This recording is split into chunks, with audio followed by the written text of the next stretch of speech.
Kwa muda mrefu sasa tumetenga fedha kununua mtambo mkubwa tena miwili ndio inafanya kazi ya kutafuna magugu kile yatakapoonekana ndani ya ziwa. Na tunataka nitumie nafasi hii kumshukuru sana Mheshimiwa Dr. Samia Suluhu Hassan, Rais wetu, kuridhia kutoa fedha hizo kununua mitambo hiyo mikubwa miwili ili ibaki ndani ya ziwa Victoria. Itakuwa kuna kwenda kokote ndani ya ziwa hili kwenye mikoa yetu hii kuanzia mkoa wa Mara, lakini Simiyu, Mwanza, Geita na Kagera. Tutapita mpaka kwenye visiwa ili kuhakiki kama kuna gugu maji na kama lipo liliwe mara moja. Kwa hiyo tumeshaweka mpango wa kupambana na ziwa hili. Huku tukielekea kuja kwenye kuzindua daraja letu. Na Mheshimiwa Rais anakuja tarehe ambayo imependekezwa tarehe 19. Atakuja hapa Kigongo na Kigongo mnakaza kumpokea. Tunataka tusafishe eneo hili lote libaki wazi.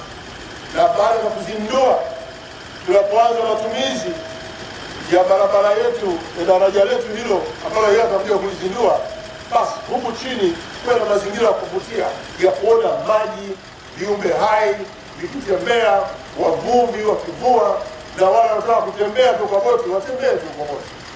Ndio hapa lote mpaka kwenye migomba ile. Hili ni gugu maji. Kwa mitambo ile mikubwa itakuwa inafanya kazi ya kula hili lote hili ziwa lirudi kwenye hali yake kawaida. Na mwalo uonekane kuanzia pale na shughuli za uvuvi zifanywe hata pale pembeni. Hata huku pia nako. Hili lilojaa hapa mpaka darajani ni gugu hili. Kwa mpango wa kudumu ule muda mrefu nataka tununue mtambo wa kula gugu lote hili hapa. Wakati wote mtakapotakiwa kuunga mkono, kuungana na viongozi na miongozo yao, fanyeni. Tunafanya hayo kwa ajili yenu. Hata ridhaa ya Mheshimiwa Rais kutenga pesa nyingi kununua mitambo mikubwa ni kwa manufaa yenu wananchi. Waziri Mkuu, tutumie fursa hii kwa niaba ya wananchi wa mkoa wa Mwanza kukushukuru sana wewe Waziri Mkuu wa Jamhuri ya Muungano wa Tanzania kwa namna ambavyo umetupigania sana wananchi wa Mwanza, hususani eneo hili la Kigongo Busisi ambao ni waathirika wakubwa wa huduma za usafirishaji baada ya magugu maji mapya aina ya Slovenia kuanza kujitokeza ndani ya ziwa Victoria. Ulitoa maelekezo, ulituita Dodoma mara kadhaa, lakini pia ulikuwa mkali sana, na hata Wizara ya Fedha wakatoa fedha kufuatia maelekezo yako ili zoezi la kuhakikisha miundombinu hii inapitika, na leo hii tunashuhudia hizi vivuko vyetu vinaweza kufanya kazi kwa uhakika. Mheshimiwa Waziri Mkuu, eneo hili la Kigongo Busisi kwa siku moja tunavusha watu zaidi ya 10,000 hadi 14,000. Kwa hiyo ni eneo ambalo lina shughuli nyingi sana za uchumi. Feri zinapozimika zimekuwa na usumbufu mkubwa sana. Wananchi walikuwa wanatumia zaidi ya masaa 2 hadi 3 kuvuka kutoka upande huu hadi upande unaofuata. Lakini ukitumia lile daraja hata lile la muda tunatumia dakika 3 hadi dakika 5.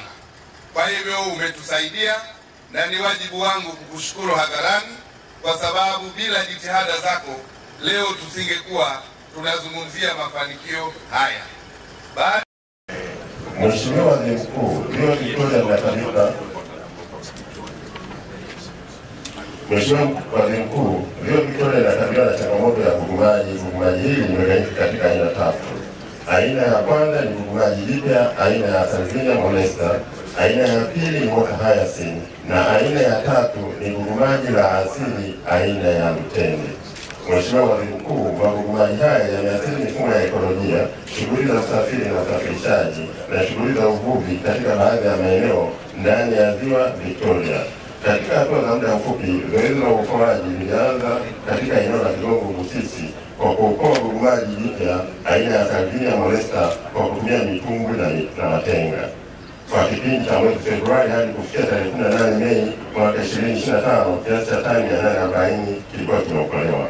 Zoezi hili limesaidia kuondoa changamoto ya usafiri na usafirishaji katika eneo la Kigongo Busisi. Gugu maji aina ya Water Hyacinth limekwisha dhibitiwa na serikali kwa jitihada zilizofanywa kupitia bonde la maji la Ziwa Victoria kwa kushirikiana na taasisi mbalimbali za serikali.